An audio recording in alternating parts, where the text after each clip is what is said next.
मोह, माया और लालच। जी। शिव की आराधना इन तीनों से कैसे बचाती है? भगवान भोलेनाथ को आप मदार चढ़ा रहे हैं, आप आंकड़े का चढ़ा रहे हैं पौधा, उसके पत्ते चढ़ा रहे हैं, फूल चढ़ा देते हैं, आप भगवान शंकर को भांग भी चढ़ा देते हैं, तो उसका अर्थ ये होता है कि ये जो नशीली मादक पदार्थ भरी चीजें हैं जो आपके लिए गलत हैं, वो आप भगवान को अर्पित कर रहे हैं ताकि आपके पास बुराइयां ना रहें, ताकि व्यक्तिगत यूज न हो। बिल्कुल, ये मेरे पास है, इसको मैं ग्रहण कर रहा हूँ। आप मादक पदार्थों का, नशीली शराब, इन सब चीजों का त्याग करें। जी, जी, जी। आप मुझे इसको छोड़ दीजिए। लेकिन लोगों ने उल्टा कर दिया है। हाँ, शमशान जो साधना है जी, वो सिर्फ तांत्रिकों के लिए या जो आम आदमी है वो भी कर सकता है? उस शमशान घाट में अगर किसी व्यक्ति का अंतिम संस्कार होता है तो भगवान शंकर उसको मोक्ष की प्राप्ति करा देते हैं, वहां से उसको दूसरा जन्म प्राप्त नहीं होता है। क्या शिव और तंत्र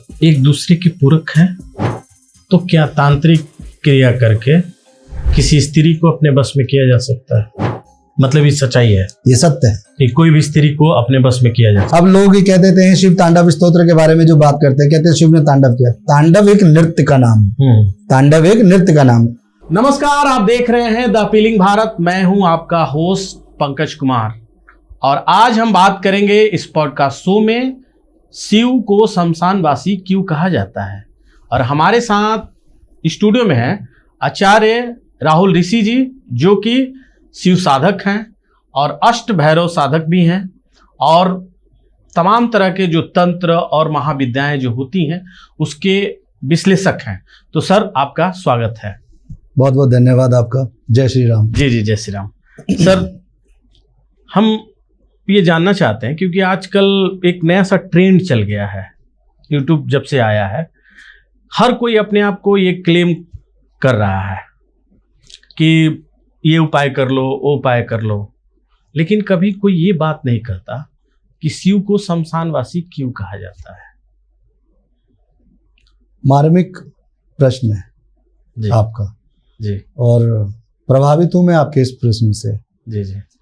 भगवान शिव को समझने के लिए, और भगवान शिव शमशानवासी हैं, अलग अलग बातें मैं इसमें बताऊं। जी।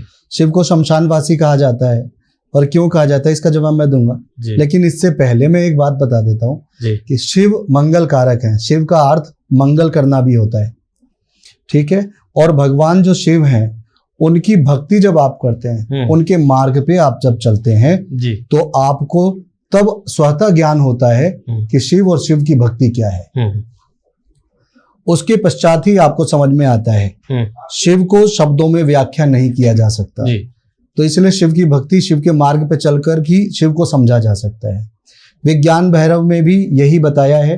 भैरव जी जब भैरवी जी से संवाद करते हैं तो उसमें वो यही बताते हैं, जब भैरवी उनसे प्रश्न करती हैं कि शिव कौन है, शिव क्या है, मूल तत्व क्या है, तो वो उनको 112 अलग प्रकार की विधि भक्ति की बताते हैं, मार्ग पे चलने की बताते हैं। तो उसमें ये नहीं बताते कि शिव की व्याख्या क्या है, वो मार्ग बताते हैं, तरीके बताते हैं। यही है कि शिव को समझना है तो भक्ति करनी होगी। अब आता है आपका प्रश्न, ये मूल मैंने बताया कि शिव को शमशानवासी क्यों कहा जाता है। शमशान जो होता है, शम और शान, शम जहाँ पे सब कुछ समाप्त हो जाता है, खत्म हो जाता है, जो नश्वरता वाली चीजें हैं जहाँ पूर्णतया समाप्त हो जाती हैं। शान वो स्थान, भूमि, जगह, तो शमशान वो है जी। जब शव वहां शमशान में जाता है और उसके आगे पीछे लोग यही बोलते हैं राम नाम सत्य है, तो वहां पे शव जब जाता है तो उसको सुनते हुए शिव भी जाते हैं उसके साथ, क्योंकि शिव किसको नाम को जाप करते हैं, शिव करते हैं राम के नाम का जाप। रामायण में एक प्रसंग आता है जहां पे भगवान श्री राम ने रामेश्वर शिवलिंग की, ज्योतिर्लिंग की स्थापना की थी। जब रामेश्वर की स्थापना करते हैं तो हनुमान जी पूछते हैं कि हे प्रभु, इसकी व्याख्या करिए कि आपने रामेश्वर नाम दिया है इनको, तो इनका अर्थ क्या है। तो वो बताते हैं कि जो राम के ईश्वर हैं वो रामेश्वर हैं, लेकिन भगवान शंकर कहते हैं राम जिसके ईश्वर हैं वो रामेश्वर हैं। तो भगवान राम का ही सुमिरन भगवान शिव करते हैं, तो वो राम नाम सत्य के पीछे वहां पे है। और जब सब जल जाता है तो भगवान शंकर यही देखते हैं कि जिसको लेके राम नाम सत्य करते हुए लोग आए थे वो राख बन चुका है, और उसी को वो भस्म रूप में अपने धारण करते हैं, क्योंकि उनको उस भस्म के अंदर राम दिखाई देता है। अब आती है बात की शमशानवासी, क्योंकि वो शमशान में वास करने का अर्थ ये होता है, जी। प्रतीकात्मक सूचक ये शब्द है कि अपने अंदर से समस्त प्रकार की विकृतियों को समाप्त करना, गलत आचरणों को, गलत विवेक बुद्धियां, जो भी गलत प्रकार के कार्य होते हैं उनको अपने मन रूपी शमशान में अपने बुद्धि विवेक के माध्यम से, बुद्धि और विवेक की अग्नि के माध्यम से आप जला देते हैं, तो आपको वहां पे शांति स्थापना होती है। शमशान में जब कोई व्यक्ति जाता है तो क्षण भंगुर जो है, ये नश्वर शरीर है, इसके बारे में उसको उस समय तो ज्ञान प्राप्त होता है कि जो कुछ है यही छोड़ दिया, बाकी सब समाप्त। तो ये शमशान है, वहां पे शांति स्थापित रहती है। शाश्वत कौन है? शाश्वत कौन है? शरीर आपका, मनुष्य का जो शरीर है ये नश्वर है, आत्मा शाश्वत है। और जो शमशान है वो प्रत्यक्ष प्रमाण है मृत्यु का, सत्य का, वैराग्य का।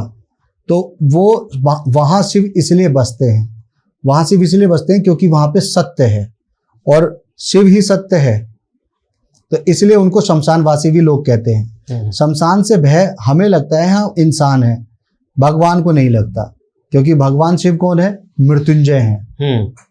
भगवान शिव मृत्युंजय हैं, वो मंगल कारक है, इसलिए वो शमशान में भी वास करते हैं। ऐसे संसार में, सृष्टि में जो कुछ भी है हर जगह भगवान का वास है, लेकिन भोलेनाथ मेरे ऐसे हैं जो शमशान में भी वास करते हैं। जहां राम नाम है, जहां सत्य है, वहां शिव है। अच्छा, काफी नॉलेजेबल, मतलब गहन अध्ययन आपका है इस विषय पे, बहुत अच्छा।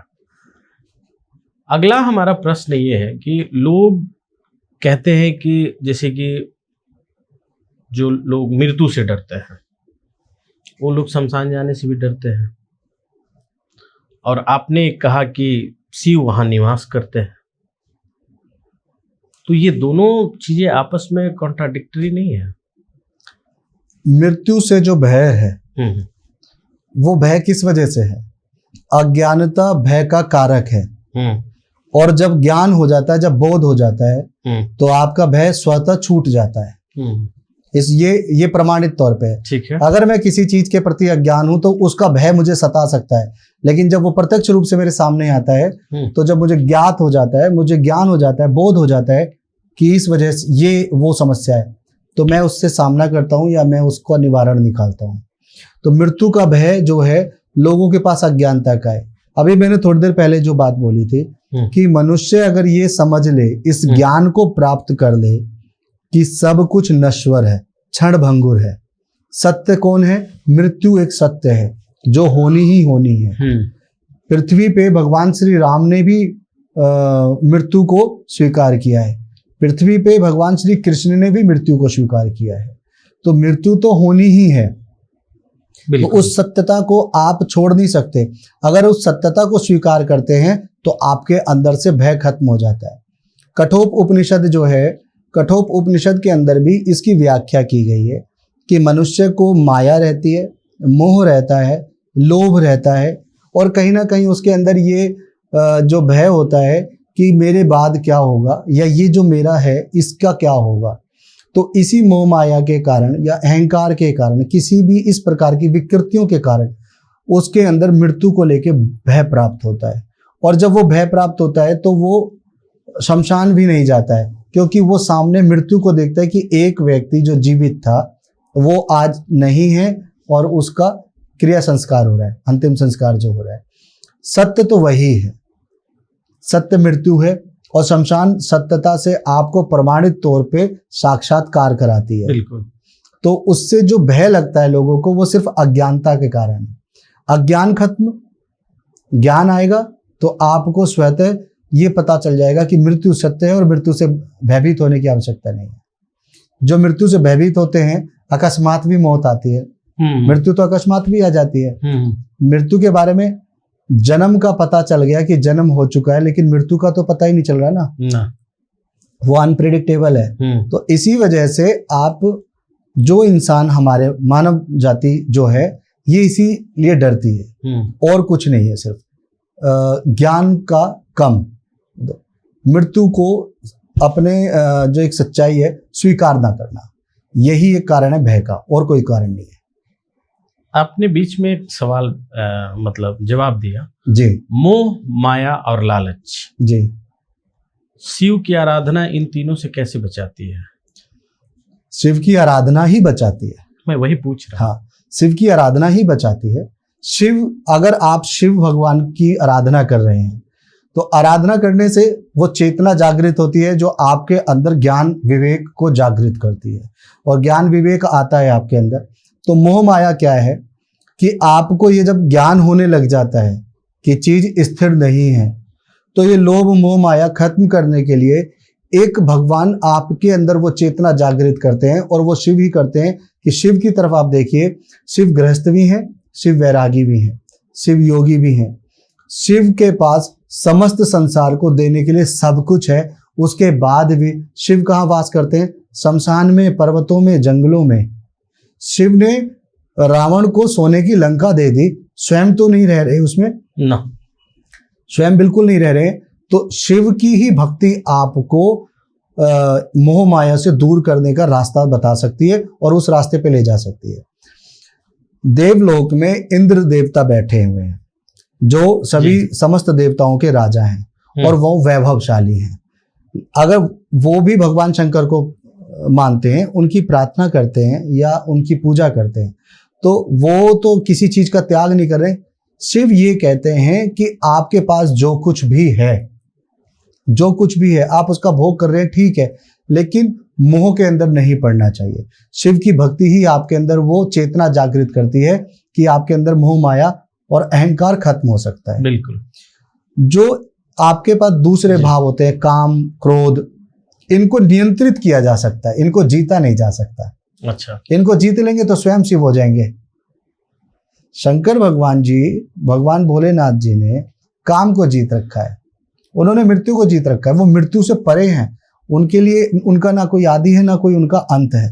उनको मृत्यु नहीं आती है, मृत्यु है ही नहीं उनके लिए। वो महाकाल इसलिए कहे जाते हैं, वो देवों को भी वरदान देने वाले हैं, इसलिए वो महादेव कहलाते हैं।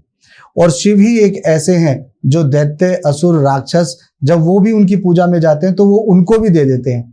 उनको नहीं पता है कि मेरे आशीर्वाद का ये कितना गलत प्रयोग कर सकते हैं, मेरी दी हुई शक्तियों का ये किस प्रकार का गलत उपयोग करेंगे, सब पता है। लेकिन शिव ही दानी है, वही देते हैं।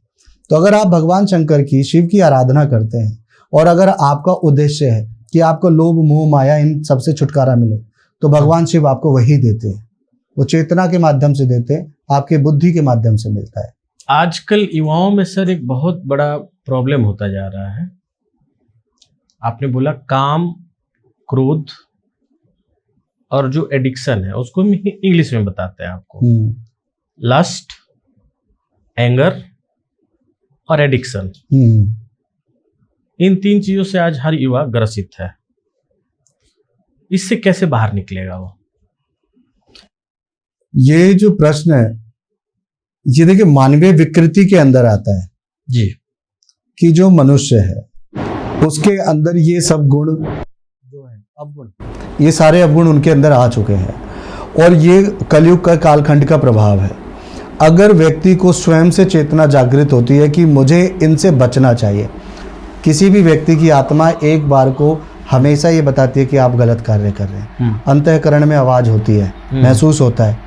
और आप शिव की अगर आराधना करते हैं तो आप शिव की आराधना से इन सब से मुक्त हो जाते हैं। लेकिन अब कुछ गलत पोस्टर या फिर वीडियोस देखे गए हैं, जैसे शिव भगवान के पास एक तुम्बी, मतलब वो नादी करने के लिए होता है, वो उसको सिंघी कहते हैं और वो ऐसे शेप में होता है, वो सिंघी बजाने के लिए होता है, नाद करने के लिए, नाद स्वर देने के लिए। लेकिन किसी ने उसमें धुआं निकालते हुए एक चिलम का प्रतीकात्मक रूप बना दिया, तो लोगों ने कहा कि भोलेनाथ तो नशीला और मादक पदार्थ प्रयोग करते हैं, हम उनके भक्त हैं तो हमें वो भी करना चाहिए। ऐसा कहीं पे भी वर्णन नहीं है। भगवान भोलेनाथ को आप मदार चढ़ा रहे हैं, आप आंकड़े का चढ़ा रहे हैं पौधा, उसके पत्ते चढ़ा रहे हैं, फूल चढ़ा देते हैं, आप भगवान शंकर को भांग भी चढ़ा देते हैं, तो उसका अर्थ ये होता है कि ये जो नशीली मादक पदार्थ भरी चीजें हैं जो आपके लिए गलत हैं, वो आप भगवान को अर्पित कर रहे हैं ताकि आपके पास बुराइयां ना रहें, ताकि व्यक्तिगत यूज ना हो। बिल्कुल। भगवान शिव के ही दो रूप हैं, रुद्र, जिनको एक का नाम है भैरव और दूसरे का नाम है हनुमान जी। हनुमान जी और भैरव वो क्या है, आपको क्या सिखाते हैं? और भगवान रुद्रदेव ने, भगवान शिव ने ही उनका रूप दिया है ना, कि हनुमान जी आपके अंदर सात्विकता के गुण को बढ़ाते हैं कि आप भक्ति के मार्ग पे चलें। भैरव जो होते हैं वो आपके तामसिक मात्र को खत्म करने की संज्ञा देते हैं। वो तामसिक खत्म होगा तभी आपके अंदर सात्विक गुण ऊपर उठ के आएगा। मैं एक छोटा सा उदाहरण देता हूं कि भैरवनाथ जी को मदिरा पान के लिए सब प्रसाद चढ़ा देते हैं शराब का, ठीक है। तो मदिरा इसलिए चढ़ाई जाती है ताकि आप इसको छोड़िए, ये तो बुराई मेरे पास है, ये मेरे पास है, इसको मैं ग्रहण कर रहा हूं। आप मादक पदार्थों का, नशीली शराब, इन सब चीजों का त्याग करें। जी। आप मुझे इसको छोड़ दीजिए। लेकिन लोगों ने उल्टा कर दिया इसको। हाँ, कि भगवान भैरवनाथ को चढ़ाया, जो प्रसाद बचा है वो मैंने ग्रहण कर लिया। हनुमान जी भक्ति के लिए, मतलब दोनों का लक्ष्य आपको मोक्ष पे ले जाना है। हनुमान जी और भैरव जी दोनों का लक्ष्य आपको मोक्ष पे लेके जाना है, आपके अंदर से बुराइयों को खत्म करना है। एक भक्ति के मार्ग पे ले जा करके और एक तामसिक गुणों को खत्म करके, दोनों का है। तो शिव ने ही ये प्रतीकात्मक रूप अलग अलग दिए हुए हैं। समझने का जो भाव है वो हमारा, मतलब मानवों का गलत हो चुका है। इस वजह से आपने जो बताया कि एडिक्शन हो चुकी है लोगों को, तो वे दोनों व्याभिचारिता, जिसको आप लस्ट कह रहे हैं, व्याभिचारिता और मादक पदार्थों का नशीलापन, इनको प्रयोग करने की जो है ये पूर्णतः गलत है। इनसे कहीं पे लाभ प्राप्त नहीं है। और अगर कोई व्यक्ति इनसे बचना चाहता है तो उसके लिए केवल एक ही उपाय है, शिव की आराधना। तो शिव गृहस्थ होते हुए भी वैरागी हैं। वैराग का मतलब होता है अपनी गलत कुरीतियों को दूर कर देना, वो वैराग्य है। उनकी 2 संतान हैं, वो पार्वती माता के साथ उनका विवाह हुआ है, सती माता के साथ भी विवाह हुआ है, लेकिन उनका वैराग कर रहना, अपने आप को ध्यान में लेके जाना, इसका अर्थ क्या है? शंकर भगवान का अर्थ यही है बताने का कि आप अपनी बुराइयों को खत्म करें, वो वैराग्य है। सांसारिक सुखों को, परिवार को, बच्चों को त्याग कर और दिगंबर बन के या फिर साधु बन के जाना, वो वैराग्य नहीं है। आपके अंदर जो कुरीतियां हैं उनको खत्म करना है, आपके अंदर जो विकृतियां हैं उनको खत्म करना वैराग्य है। उनसे अपने आप को डिटैचमेंट करना बिल्कुल वैराग्य है। जी। आपने देखा होगा पहले इस तरह की घटनाएं नहीं होती थी, आज ये कॉमन हो गया है। एक्स्ट्रा मैरिटल अफेयर्स, शादी से पहले और शादी होने के बाद पतियों को ड्राम में बंद कर दिया जा रहा है काट कर। और ये एक नहीं, बहुत सारी घटनाएं आई हैं। अभी तो हाल ही में क्या एक समाचार ये कहीं ना कहीं ये जो काम, जो क्रोध है जिसकी बात आपने किया, जो एडिक्शन है, उसके शिकार युवा इस चीज से निकलने के लिए शिव की आराधना में या शिव की भक्ति में लीन होकर कैसे निकल सकते हैं अपने आप को? जब आप भक्ति करते हैं और इसी चीज से निकलने के लिए, तो आपकी चेतना जागृत स्वयं होती है, लेकिन समय लगता है।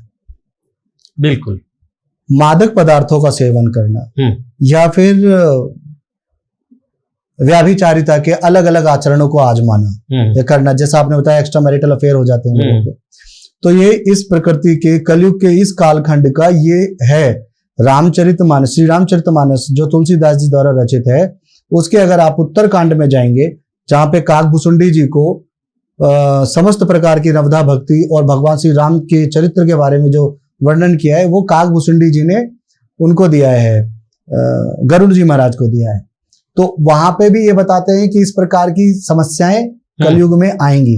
उन्होंने पहले इसमें व्याख्या की, त्रेता युग में बता दिए थे कि कलयुग में ये होगा, ऐसा होगा। आप पढ़ सकते हैं, उसमें स्पष्ट तौर पे लिखा हुआ अच्छा है। और उसमें ही उन्होंने अपने जन्म के बारे में बताया है कि मेरा जन्म कहाँ कहाँ कैसे कैसे हुआ था, फिर मैं काकभुसुंडी कैसे बना, सारी व्याख्या उसमें उत्तरकांड के अंदर ही है। तो ये तो इस समय का खंड का ये असर है, लेकिन माया का काम है आपको ग्रसित करना। पर आप भगवान की बनाई हुई सबसे अच्छी संरचना है, अर्थात मानव। मानव जो है ये वो रूप है जो भगवान की सबसे अच्छी संरचना है। इसमें आप अपनी भक्ति के माध्यम से भगवान को मजबूर कर देते हैं अपने समक्ष आने के लिए।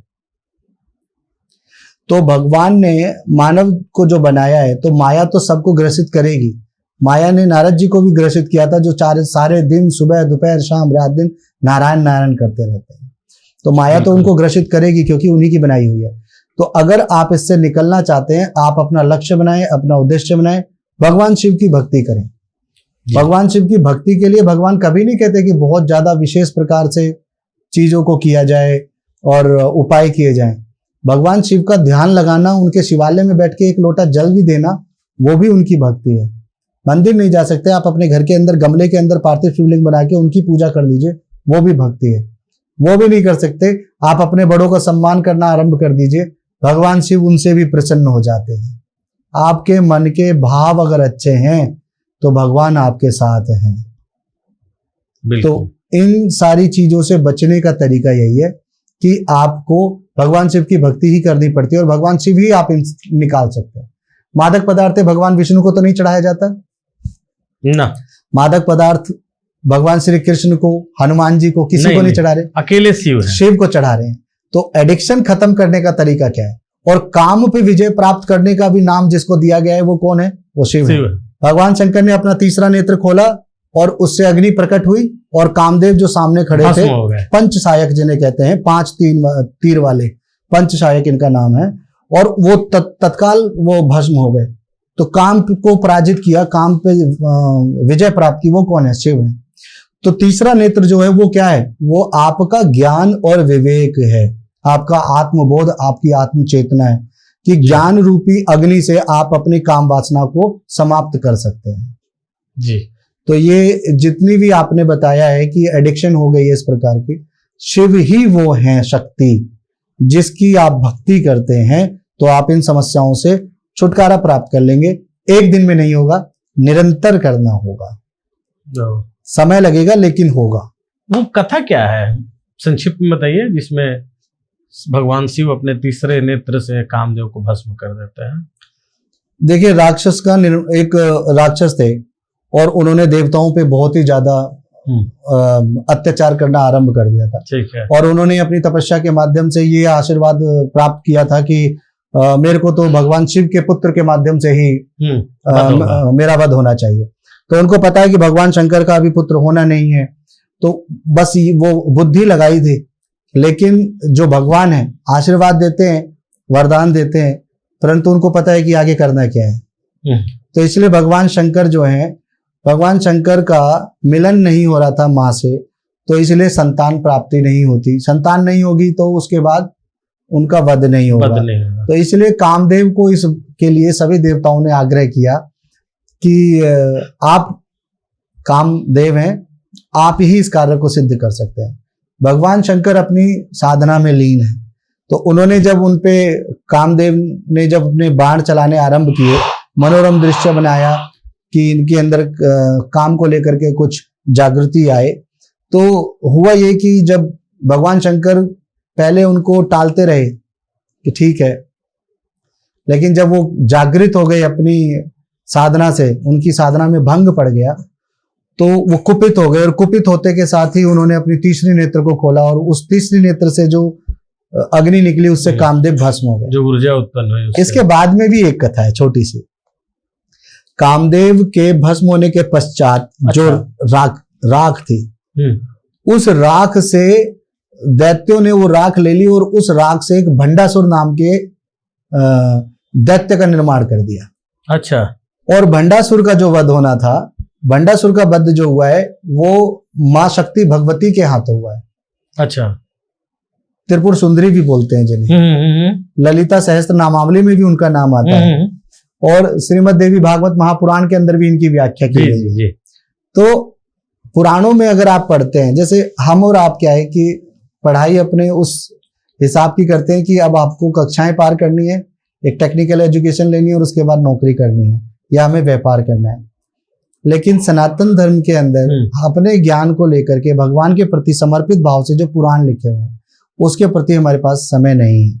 अगर हम उसको पढ़ते हैं, नित्य प्रति पढ़ते हैं, स्वाध्याय जिसे कहते हैं, तो आपके अंदर ये समस्त प्रकार की जानकारी उपलब्ध हो जाती है। तो वीडियो के माध्यम से या ऑनलाइन किसी भी प्रचार के माध्यम से जो भ्रम उत्पन्न होता है वह होना बंद हो जाएगा। तो आपने प्रश्न किया, जो उस प्रश्न का भी उत्तर यही है कि भगवान शंकर की ही भक्ति है। अभी सावन है, सावन में भी भगवान की भक्ति करेंगे तो भी आपको फल प्राप्त होगा, और सावन के अलावा दूसरे माह में भी अगर आप भगवान शंकर की भक्ति करते हैं तो भी आपको लाभ प्राप्त होगा। अच्छा।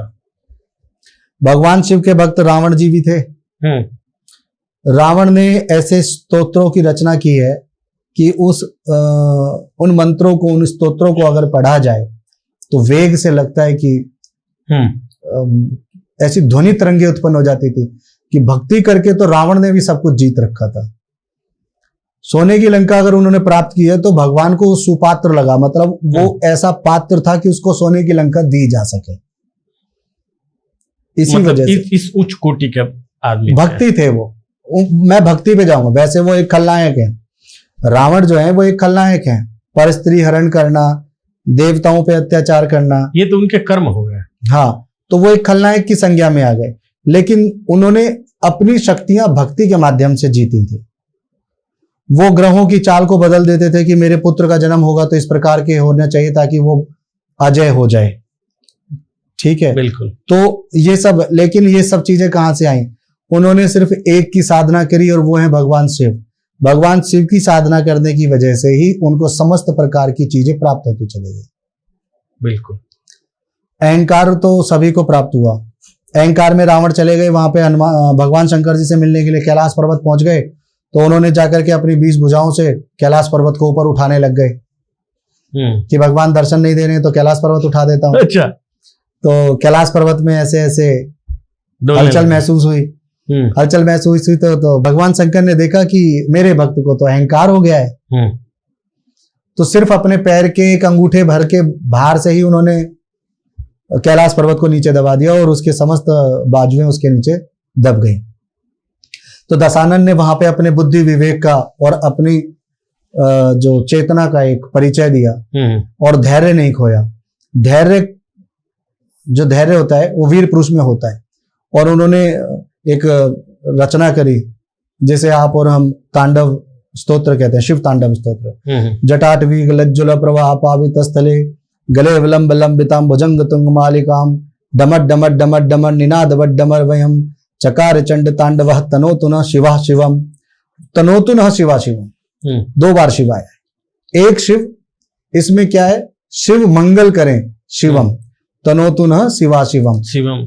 हे भगवान शंकर, मेरा शिव मेरा मंगल करें। अच्छा। तो शिव का अर्थ मंगल भी होता है।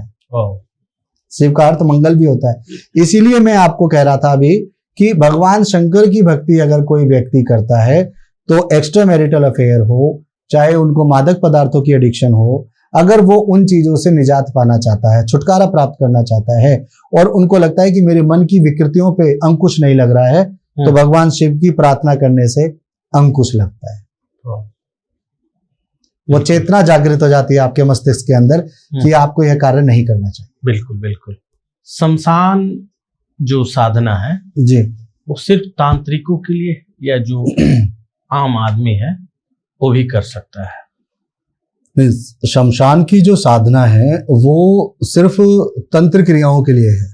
भगवान शंकर ने ही तंत्र की रचना की थी और ये वाममार्गी साधना है। और ये वाममार्गी साधना उनके लिए थी जो वैराग्य में बैठे हुए हैं और वो जल्दी से जल्दी मोक्ष को प्राप्त कर सके।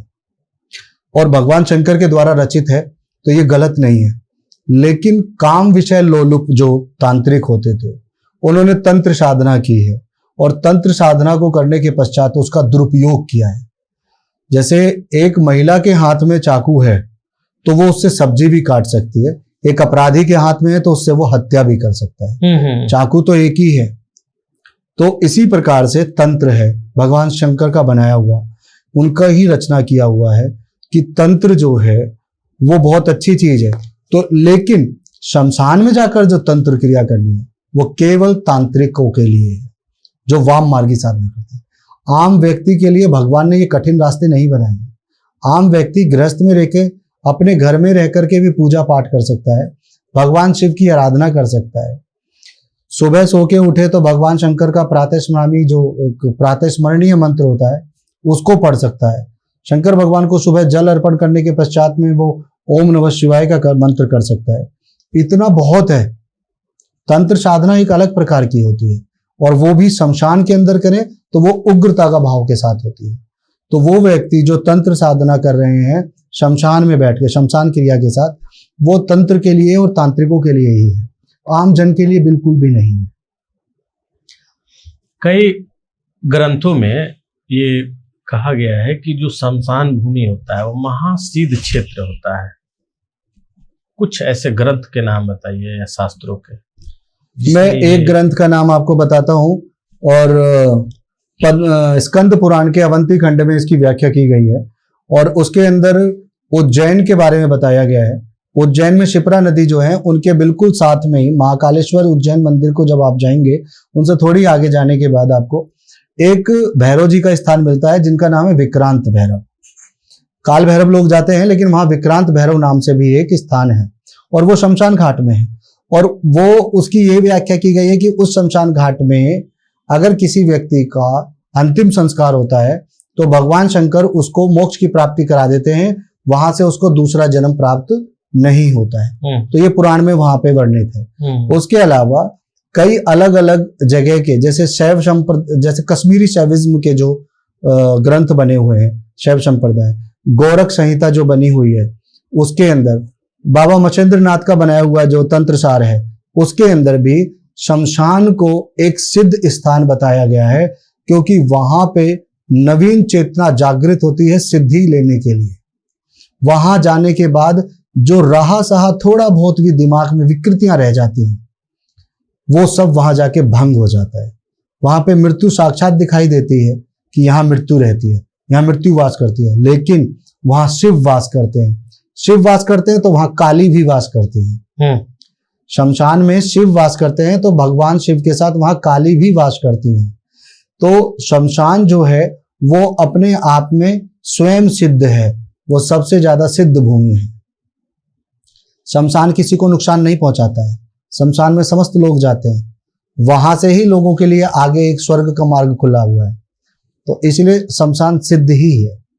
तो ये पौराणिक बातें भी हैं और ये मान्यताएं वाली बातें भी हैं।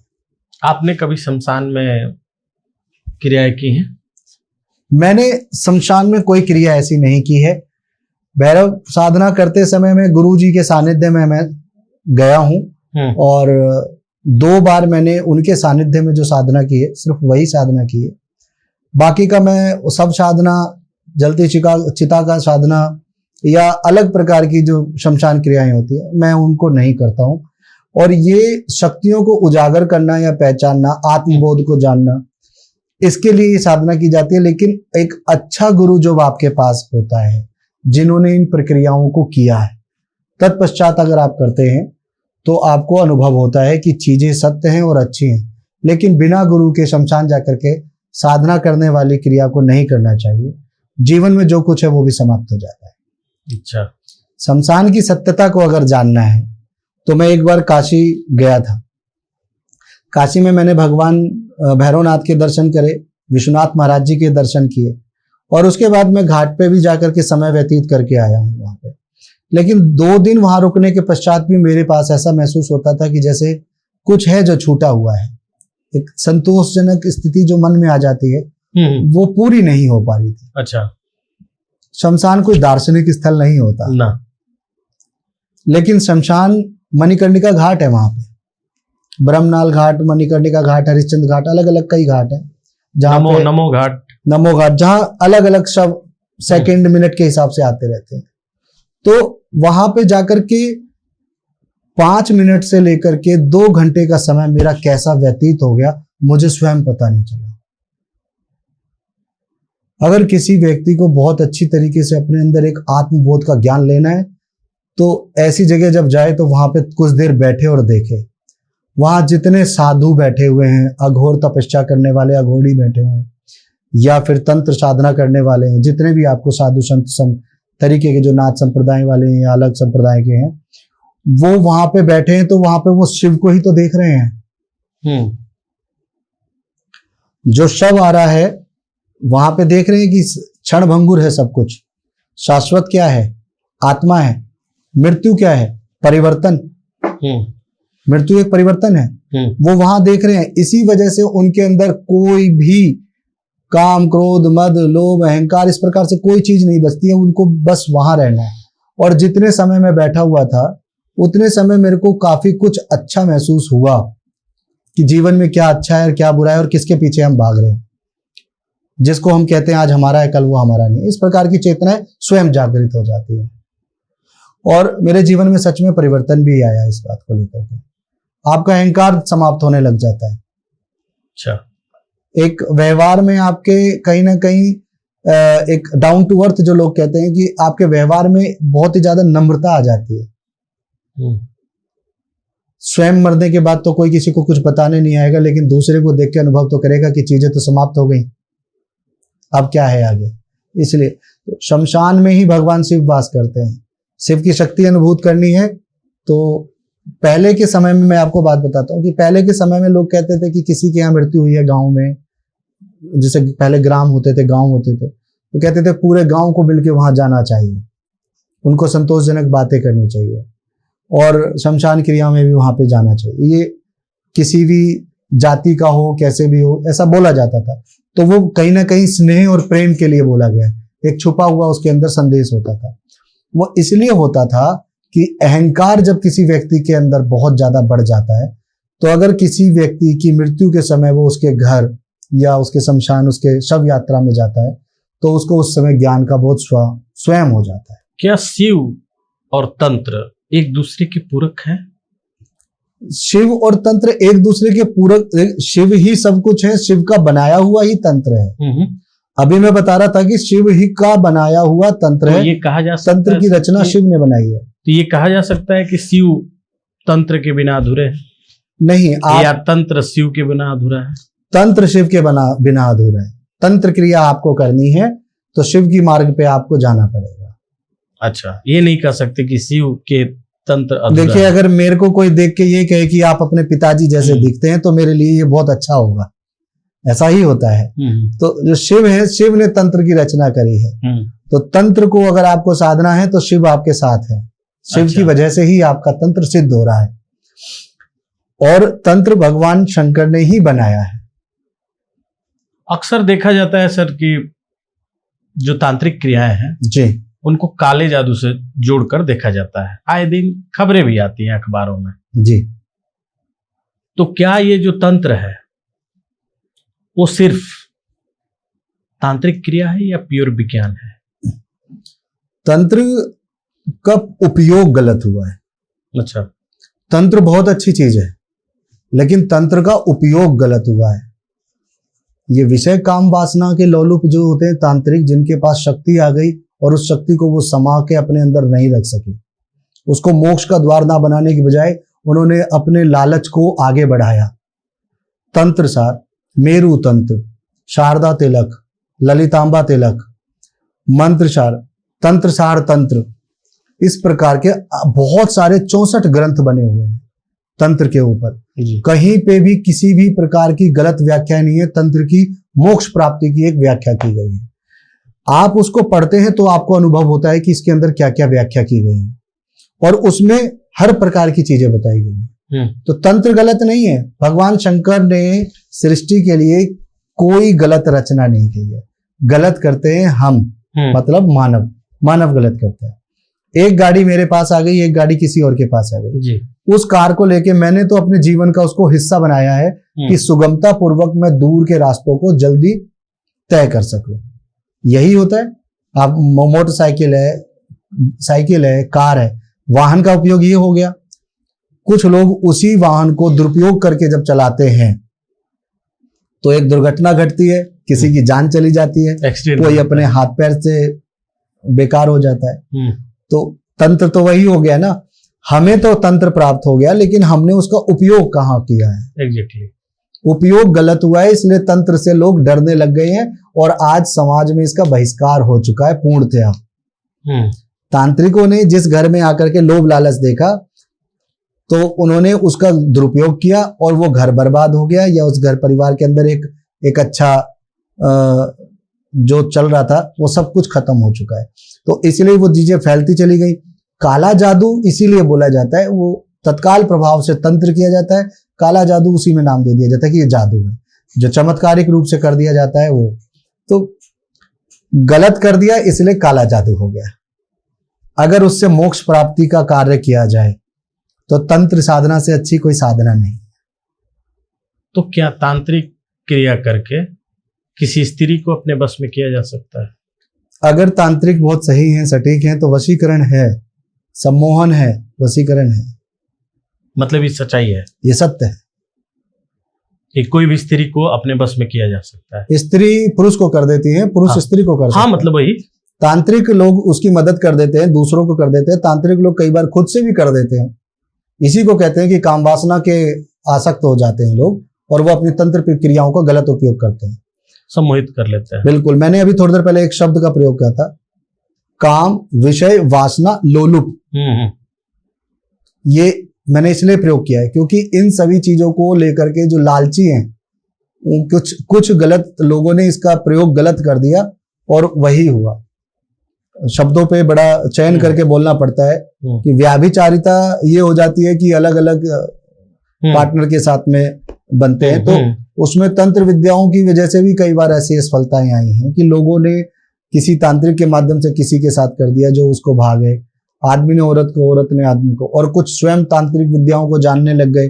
किसी ने 2-4 सिद्धियों को ले लिया, या एक सिद्धि वशीकरण का ले लिया, या किसी प्रकार का कोई टोटका किया जिससे उनके साथ में ये घटित हो गया। तो इसका वशीकरण का प्रयोग सबसे ज्यादा लोगों ने काम वासना के लिए प्रयोग किया है।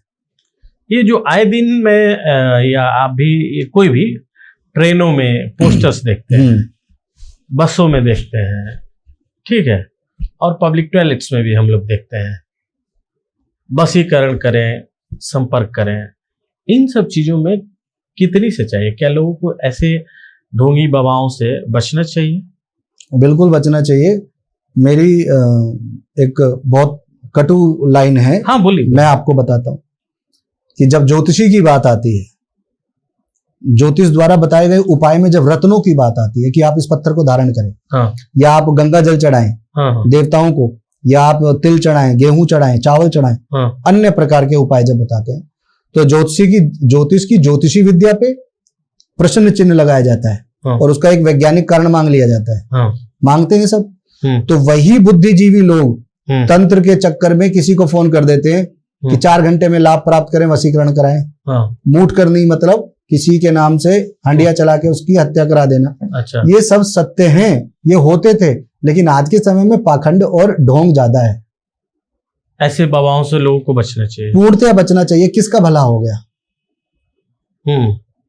तो फिर रसिया के जो आज के समय में युद्ध चल रहे हैं यूक्रेन के साथ, हाँ जी, तो भारत आ जाना चाहिए दोनों में से किसी एक पार्टी को। और जो आप बता रहे हैं कि जगह जगह रेड लाइट एरिया पे या फिर क्या नाम है, सिग्नल पे मिल जाते हैं, है ना, रेड पोस्टर मिल जाते हैं, या किसी सार्वजनिक शौचालय में मिल जाते हैं। अपने पसंदीदा प्रेम या प्रेमिका को 2-4 हजार रुपए अपने बस में करें। 2-4 हजार रुपए देके उनका कार्य कराना चाह रहे हैं।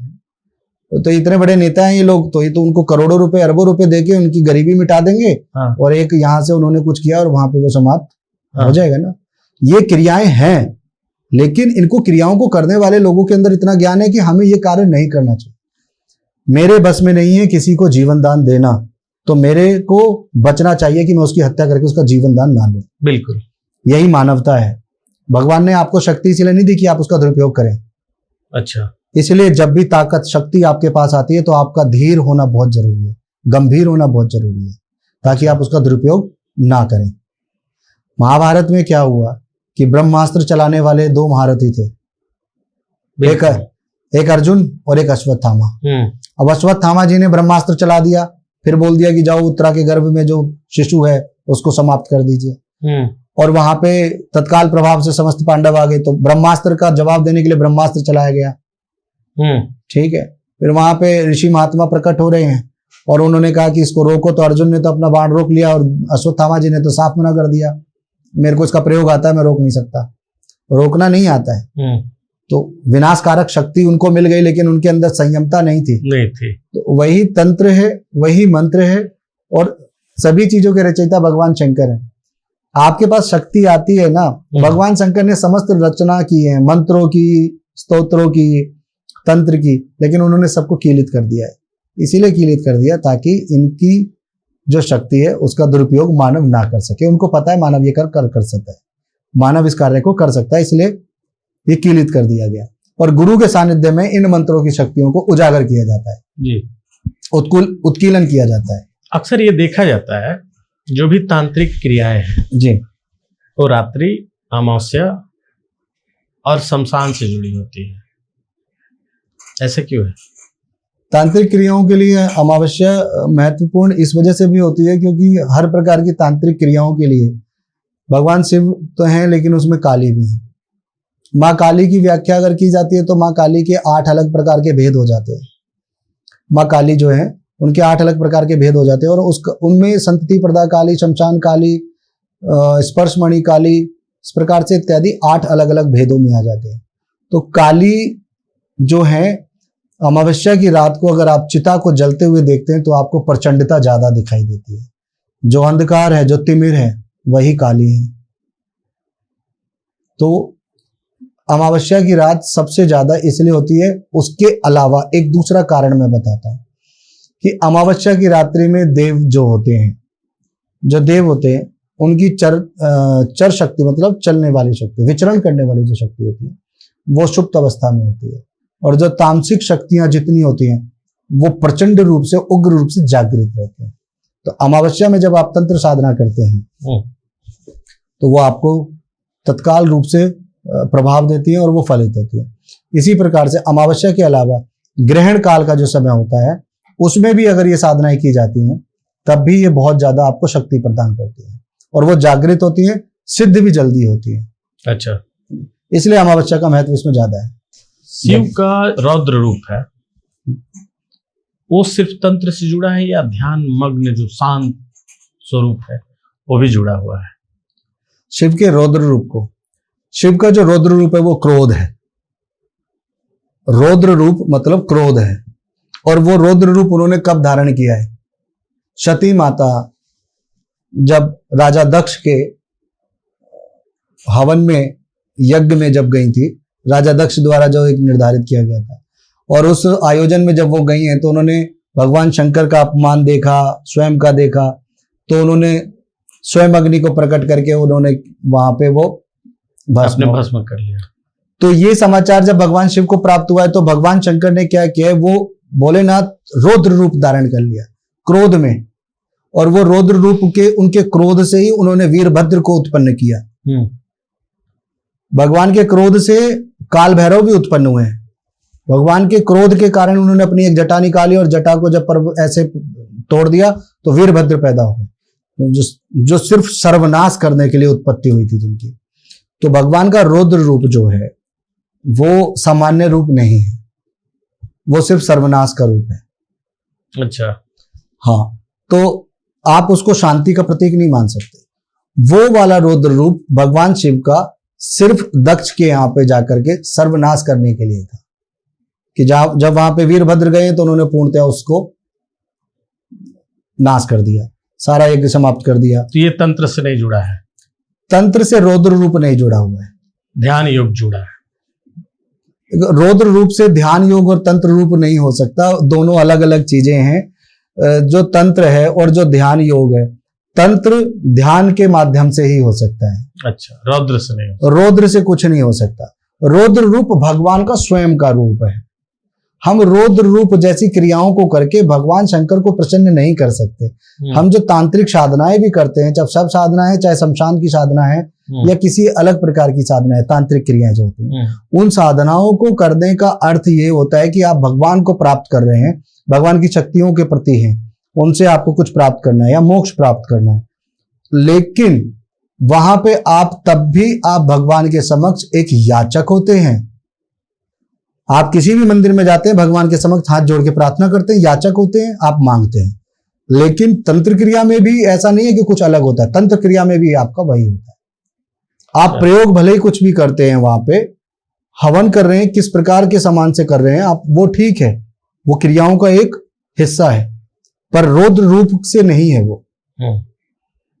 भगवान शिव को आप ध्यान के माध्यम से, सौम्यता के माध्यम से ही प्रसन्न कर सकते हैं, चाहे वो तंत्र मार्ग है, चाहे वो आपका दक्षिणा मार्ग मतलब सौम्यता भरा हुआ है, वाम मार्गी साधना, दक्षिण मार्ग साधना या कोल मिश्र साधना, जिसमें दोनों ही होते हैं कि गृहस्थ होने के बावजूद भी कुछ तंत्र से संबंधित आप पूजा पाठ कर सकते हैं, साधनाएं कर सकते हैं। तो ये जो चीजें हैं, रौद्र रूप बिल्कुल अलग है, तंत्र और ध्यान ये भी अलग है, ये तीन अलग अलग चीजें हैं। अच्छा, बिल्कुल बिल्कुल, ये बहुत कंफ्यूजन रहता है लोगों के बीच में, इसलिए मैंने पूछा। रौद्र रूप भगवान शिव का एक क्रोधिक स्वभाव है, क्रोध रूप है। बिल्कुल बिल्कुल। अब लोग ये कह देते हैं शिव तांडव स्तोत्र के बारे में जो बात करते हैं, कहते हैं शिव ने तांडव किया। तांडव एक नृत्य का नाम है, तांडव एक नृत्य का नाम है। भरत मुनि द्वारा रचित नाट्य शास्त्र जो है उसके अंदर बताया लिखा गया है कि भगवान शंकर ने 3 अलग प्रकार के नृत्य जो थे, उन 3 अलग प्रकार के नृत्यों को उन्होंने मिलाकर के उनको सिखाया था, और जिनको सिखाया था उन ऋषि का नाम था तुंड ऋषि। तुंड ऋषि ने उन तीनों नृत्यों को मिलाकर के एक नया नृत्य इनोवेशन किया था, एक नया बनाया था। उस नृत्य को भगवान शंकर को उन्होंने बताया और भगवान शंकर ने वो सीखा, तो उसका नाम पड़ा तांडव। अच्छा। तांडव खुशी में भी है, उग्रता में भी है। तांडव का अर्थ सर्वनाश नहीं होता।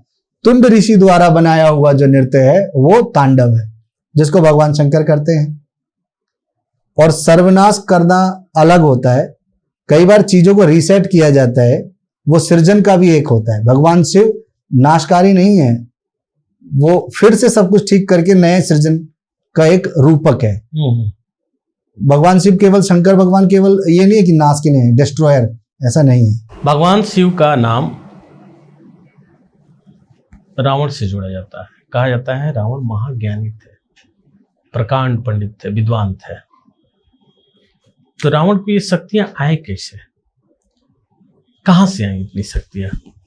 रावण भगवान कौन सा मंत्र था जिसने रावण को इतना शक्ति दिया? भगवान शंकर जो हैं वो सब कुछ देने वाले हैं। राक्षसों के गुरु शुक्राचार्य, दैत्यों के गुरु ने ही उनको मार्ग बताया कि आपको किस देवता की पूजा करनी चाहिए जो आपको सब प्रकार की चीजें दे सके। उन्होंने भगवान शंकर की प्रार्थना करने के लिए उनको बोला। तो रावण ने भगवान शंकर की इतनी ज्यादा भक्ति की थी, इतनी ज्यादा पूजा की थी, वो तपस्या की थी। वो सिर्फ तपस्या थी, और तपस्या ओम नमः शिवाय कह के भी की जा सकती है। तो उस तपस्या के फल में भगवान शंकर ने उसको समस्त प्रकार की सिद्धियां, ताकत, या आप कह सकते हैं कि जो भी उसको चाहिए था वो सब कुछ दे दिया था। तो उनको ब्रह्मा जी ने भी वरदान दिया है। वो वरदान प्राप्ति के लिए आप ब्रह्मा को बुला सकते हैं, लेकिन अनन्य भक्त जो थे वो सिर्फ भगवान शिव के ही थे, और इसी वजह से वो भगवान शंकर के प्रिय भक्तों में से एक भक्त थे। अब आप बात करते हैं कि भगवान शिव की आराधना के लिए, तो भगवान शंकर का एक बहुत ही ज्यादा जो प्रसिद्ध स्तोत्र शिव का है, ध्यान मंत्र होना चाहिए ना कुछ? हाँ बिल्कुल, शिव का ध्यान मंत्र बताइए कुछ दर्शकों को। जी बताता हूँ। तो पहले वो तांडव स्तोत्र का उन्होंने निर्माण किया था, तो वो इसलिए किया था, रचयिता है उसके कि भाई उनके ऊपर एक समस्या खड़ी हो गई थी। और तत्पश्चात जब उन्होंने शिव ध्यान करते थे, शिव ध्यान का जो मंत्र था, ओम डिम डिम डिंकत डिम्ब डिम्ब डमरू पाणो सदा यश वै, इस प्रकार से जब वो अपने दशानन 10 मुंह से एक साथ वेग से बोलते थे, तो उनकी ध्वनि से ऐसा प्रतीत होता था जैसे नाद बज रहे हों, डमरू बज रहे हों। बहुत अच्छा मंत्र है। ओम डिम डिम डिंकत डिम्ब डिम्ब डमरू पाणो सदा यश वै, फुम फुम फुंकत सर्प जाल हृदयम घम घम चय घंटा रवम। इस प्रकार से इसमें बीज मंत्र आते हैं। इसके मध्य में एक बहुत अच्छी चीज आती है, उसके मध्य में आता है, और आज के समय में बहुत सारे ऐसे कथावाचक हैं जो इस शिव ध्यान मंत्र को बोलते हैं। बोलने में त्रुटि हो जाती है, मानव गलतियों की एक पोटली है, उससे गलती हो सकती है, निंदा नहीं कर रहा, लेकिन ये एक ऐसा मंत्र है, ऐसा शिव ध्यान मंत्र है जिसके अंदर अत्यंत वेग है, क्योंकि इसके अंदर सिर्फ बीज मंत्र है, शिव ध्यान मंत्र है। और रावण इसको अपने दशानन मतलब 10 सिर से बोलता था। तो अच्छा, हाँ, तो इतना वेग पैदा होता था इसके अंदर। वो जब बोलता था यस्याग्रे द्राट द्राट द्रुट डुट ममलम टंट टंट टंटम तैलम तैलम तु तैलम खुखु खुकुम खुम खुखंक खंक शंख खम डंस डंस डुन डंस डुहि चकितम भूपकम भूपनालम ध्यायस्त विप्रगाहे सब सती सबलः पातु व चंद्रचूड़ा। अब ये समझिए कि मैं एक साधारण मनुष्य हूं, भगवान भोलेनाथ के इस मंत्र को, ध्यान मंत्र को अगर मैं पढ़ता हूं, तो एक एनर्जी आपको महसूस होती है। अभी हुआ। मैं पढ़ रहा हूं तो मेरे जैसे कहते हैं आप गूज बम्स आते हैं, है ना, गूज बम्स आते हैं, वो बॉडी में ऐसा लगता हाँ, है मेरे रोंगटे खड़े हो जाते हैं, चार्ज हो गए। ये है इसके ये तो अब चलन में आ गया है। और शिव तांडव स्तोत्र तो बहुत पहले से चलन में है। शिव तांडव स्तोत्र के बारे में एक छोटी सी मिथ्या बातें फैली हुई हैं, मैं आपके माध्यम से बताइए। आपके दर्शकों को बता देता हूं और मैं प्रमाण के तौर पे बता। क्या है मिथ्या? वो मिथ्या ये है कि शिव तांडव स्तोत्र का पठन नहीं करना चाहिए, आपके जीवन में विनाशकारी चीजें हो जाती हैं। ये मिथ्या है। ये मिथ्या है। रावण ने इसकी रचना तब की है जिस समय वो मुसीबत में था। अच्छा। उसके हाथ के ऊपर कैलाश पर्वत का वजन था और उसने इसकी रचना की थी कि हे भगवान शंकर मेरा मंगल करो। और इसके अंदर उसने भगवान शंकर, ये स्तोत्र है शिव तांडव स्तोत्र जो है, ये एक स्तोत्र है, ये कोई साधारण मंत्र नहीं है। जब कैलाश पर्वत रावण उठा लेता है जी, और भगवान शंकर जो है भगवान शंकर अपने एक अंगूठे के भार से ही उसको नीचे दबा देते हैं, तो उसमें उसका हाथ फंस जाता है, तो वो तकलीफ में है। उसी समय ये तांडव स्तोत्र की उसने रचना की। ठीक है। तो इसमें जटाटवी गलज्जुल प्रवाह पावित स्थले गले विलंब लंबिताम भुजंग तुंग मालिकाम डमट डमट डमट डम निनाद वड्डमर्वयम चकार चंड तांडवम तनोतुनः शिवा शिवम। ये पहला श्लोक है जी। इसके अंदर किसी जगह रचना में 16 दिखाए गए हैं, किसी जगह 15 दिखाए गए। इसका अंतिम श्लोक पढ़िए तो आपको इस मिथ्या जो फैलाया हुआ है इसका जवाब मिल जाता है।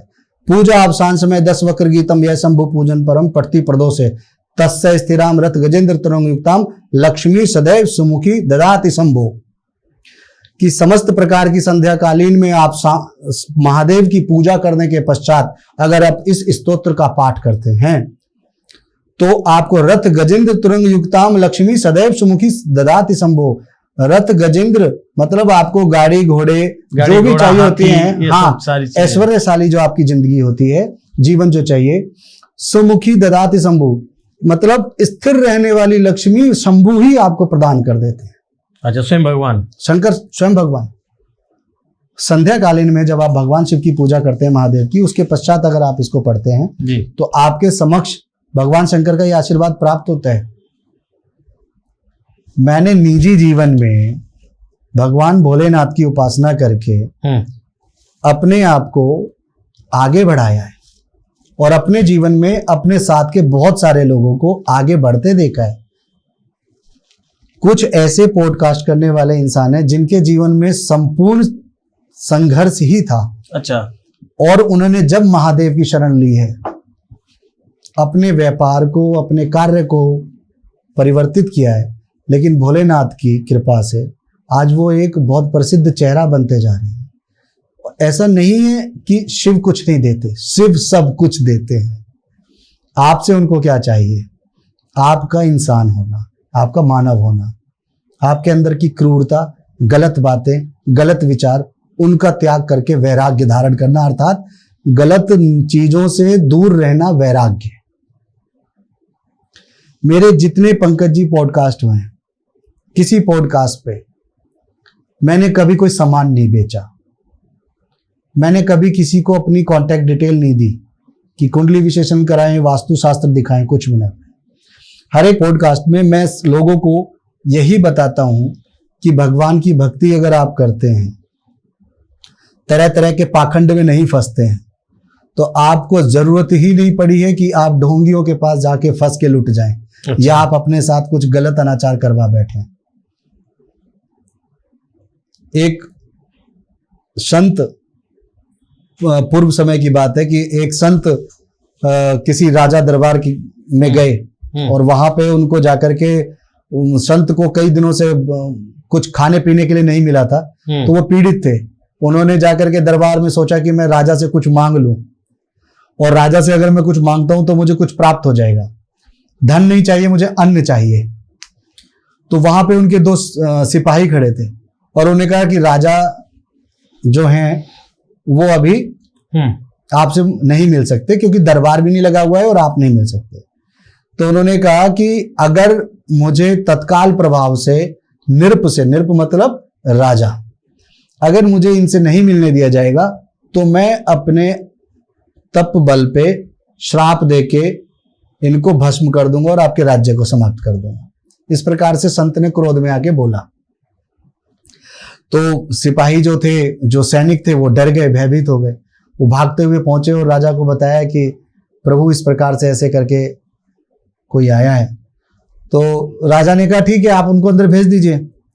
तो जब संत महाराज उनके घर में गए हैं, अंदर राजमहल में अंदर गए हैं, तो देखा कि राजा भी पूजा कर रहे हैं, प्रभु से ही मांग रहे हैं, हाथ जोड़ रहे थे, वो आरती करी और भगवान से अर्चना कर रहे हैं। अच्छा। तो संत ने देखा और संत ने देख के एकदम से कहा, अरे इनसे तो तुम भी मांग रहे हो, आप राजा होकर के इनसे मांग रहे हो, मैं क्यों नहीं इनसे मांग सकता, मैं क्यों आपके पास आया हूं। और संत महाराज वहां से तुरंत वापस चले गए। यही माया है कि वो मांगने गए थे राजा से, क्योंकि उनको कुछ समय नहीं मिला था, लेकिन बाद में ज्ञान उनका खुल गया कि देने वाला तो सिर्फ प्रभु है, भगवान है, इंसान को कर्म करने हैं सिर्फ। बिल्कुल। आप ये देखिए कि प्रेमानंद महाराज जी हैं, पूजनीय हैं, संत हैं। उन्होंने क्या किया है, अगर कोई व्यक्ति कहता है कि भगवान की पूजा करके क्या प्राप्त होता है, आप ये देखिए कि कितने वर्षों से वो भगवान की सेवा में है, सिर्फ राधा नाम जाप कर रहे हैं, आज कितने विश्व विख्यात हैं। ऐसी कोई हिंदुस्तान के अंदर, भारत देश के अंदर शख्सियत नहीं है जो उनके समक्ष दर्शन करने नहीं जा रही है। बिहारी जी के दर्शन करते हैं, गिरिराज जी के दर्शन करते हैं, लेकिन रात्रि भर लोग जागते हैं और उनका दर्शन करते हैं, संत का दर्शन करते हैं। तो ये सब उनके अंदर कैसे आया? वो सिर्फ भगवान के नाम जाप से तो आया। बिल्कुल। उन्होंने तो पैसा खर्च नहीं किया ना, वो तो संत हैं। तो भगवान से उन्होंने जो मांगा उनको प्राप्त होता गया है। वो मोक्ष प्राप्त करेंगे, नाम ख्याति भगवान सब देते हैं। मांगे वो अपने जीवन के लिए जो कुछ, लेकिन अब वो देखिए उनकी 2 किडनियां खराब हैं और वो डायलिसिस करवाते हैं। तत्पश्चात वो इतना अच्छा बोलते हैं, चलते हैं, फिरते हैं और सही चल रहे हैं। अपनी किडनियों के नाम रखे हैं, एक का नाम राधा, एक का नाम श्री श्याम। अच्छा। भगवान श्री कृष्ण का चल रहे हैं ना। तो शक्ति तो साक्षात आपको उदाहरण के और कितना प्रमाण मांगेंगे कि भगवान आपका कुछ भला नहीं कर सकते। बिल्कुल, बिल्कुल। कर्म और भक्ति आपके पास होनी चाहिए, शिव सब कुछ देते हैं। चलते चलते एक आखिरी प्रश्न है सर जी। जो लोग शिव से प्रेम करते हैं वो शमशान, मृत्यु और तंत्र से डरते हैं, इस पे उन लोगों के लिए आपका क्या संदेश रहेगा? जो लोग शिव से प्रेम करते हैं, हाँ, अगर वो मृत्यु से डर रहे हैं तो इसका अर्थ उनके प्रेम में अभी कमी है। अगर आपको शिव से प्रेम हो चुका है तो आपको शिव, मेरे को जिससे प्रेम है, मुझे वो जहां मिलेगा मैं वहां पहुंच जाऊंगा। एक बहुत ही ज्यादा प्रख्यात बात है कि तुलसीदास जी कैसे बन गए और कालिदास जी कैसे बन गए। ठीक है, तो वहां पे भी प्रेम आकर्षण दिखाया गया है, प्रेम के बारे में बात की गई। मैं किसी से बहुत ही ज्यादा प्रेम करता हूं तो उससे मिलने की जब मेरे अंदर एक उत्तेजना होगी, चाहत होगी, तो मैं कहीं भी पहुंच जाऊंगा। तो अगर पंकज जी मेरे अंदर भगवान शिव को लेके प्रेम है तो मेरा शिव शमशान में रहता है, तो मैं भगवान शिव के मिलने के लिए शमशान भी जाऊंगा, मुझे डर नहीं लगेगा। डरता इंसान मोह के लिए है, माया के लिए है। और शिव जब आपके रक्षक हैं, शिव आपके साथ हैं, तो तंत्र आपका कुछ नहीं बिगाड़ेगा। आपके साथ कोई तांत्रिक क्रिया भी करता है तो शंकर भगवान ही आपके समक्ष कोई ऐसा गुरु लाके खड़ा कर देंगे जो बचाव करे, जो आपका बचाव करेंगे। भगवान स्वयं कभी नहीं आते, भगवान स्वयं कभी स्वयं नहीं आते। भगवान एक माध्यम देते हैं, एक जरिया देते हैं। और शिव के प्रति आपका समर्पण है, मैं शिव की भक्ति कर रहा हूं, मुझे कोई बहुत ही अच्छी तांत्रिक सिद्धि प्राप्त करनी चाहिए, अगर मेरा ऐसा मन है, तो गुरु मेरे को ऑनलाइन नहीं मिलेंगे, गुरु मेरे को मार्केट में घूमते हुए नहीं मिलेंगे कि मैं उस दुकान पे गया, कार्ड स्वैप कराया, पैसे दिए और मैं गुरुजी ले आया। नहीं, वो भगवान जिसके आप सानिध्य में बैठे हुए हैं ना, उसकी नजर आप पे सीधी होती है और वो ही आपको किसी गुरु से मिलाते हैं। और समय काल परिस्थिति के हिसाब से। बिल्कुल। अगर शिव की भक्ति करने के पश्चात आपके अंदर भय आ चुका है, मृत्यु को लेकर के, शमशान घाट को लेकर के, तंत्र को लेकर, तांत्रिक क्रियाओं को लेकर के, तो आप ये विश्वास कर लीजिए और इसमें बुरा मानने की आवश्यकता नहीं है कि भगवान शिव की भक्ति के प्रति आपका जो प्रेम है अभी वहां थोड़ी सी कमी है। सावन चल रहा है जी, अभी पूरा 1 महीने में एक सोमवारी चला गया, अगला सोमवारी आ रहा है। कोई ऐसा उपाय बताइए जो संकट से घिरा हो और इस सोमवार वो उपाय करे भगवान शंकर की पूजा आराधना में और उसके कष्ट दूर हो जाए। भगवान शंकर कल्याणकारी हैं क्योंकि उनका नाम शिव है और शिव का नाम ही मंगल है, कल्याण। जो शिव मेरा कल्याण करते हैं, चकार चंड तांडवम तनो तो न शिवा शिवा, तो शिव ही हैं। तो एक वैदिक मंत्र है जिसको मृत्युंजय मंत्र भी कहा जाता है, और इसमें छोटी सी कहानी अगर आप कहें तो मैं बता देता हूँ। बताइए कोई बात नहीं। समय थोड़ा सा लगेगा। राजा दधीची जो है, जिन्होंने अपनी अस्थियों का दान देवताओं को किया था, वो और राजा छुपू दोनों बहुत ज्यादा अच्छे मित्र थे। तो राजा छुपू और राजा दधीची में प्रतिस्पर्धा हो गई कि हम दोनों में से कौन ज्यादा ताकतवर है। तो राजा दधीची को मुष्टिका प्रहार से राजा छुपू ने बहुत ही ज्यादा असहाय कर दिया, एक मुष्टिका प्रहार से।